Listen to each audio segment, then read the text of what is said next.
10-20 വർഷങ്ങൾക്ക് ശേഷം ലോകത്തുണ്ടാകാൻ പോകുന്ന യുദ്ധങ്ങൾ ശുദ്ധജലത്തിന് വേണ്ടിയിട്ടായിരിക്കും എന്ന് പറയാറ്.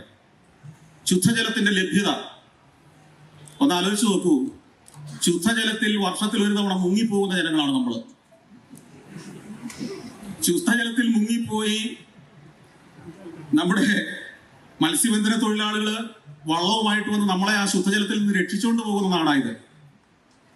നമ്മുടെ ആകാശത്തിന് മീതെ വരുന്ന മേഘങ്ങൾ പെയ്ത് കേരളത്തിന് ആവശ്യമുള്ളത് മാത്രമല്ല അനാവശ്യമായിട്ടും വെള്ളം വീണ് അത് കലങ്ങി ചെളിയായി അറബിക്കടലിൽ ചെന്ന് വീഴുന്നൊരു നാടായത്. ഈ വെള്ളത്തെ ശാസ്ത്ര സംവിധാനങ്ങളുടെ സാങ്കേതിക വിദ്യയുടെ സഹായത്തോടെ ആവശ്യമുള്ള ആ സമയത്ത് വീണ്ടും വരണ്ട് കിടക്കുന്ന നാട്ടിലേക്ക് എങ്ങനെ എത്തിച്ചു കൊടുത്ത് കാശാക്കി മാറ്റാമെന്ന് ചിന്തിക്കാനുള്ള പ്രതിഭ നമ്മളുടെ വേണ്ടപ്പെട്ട ആളുകൾക്കുണ്ടാവാതെ പോകുന്നതുകൊണ്ടാണ് അത് പ്രളയമായി മാറുന്നത്.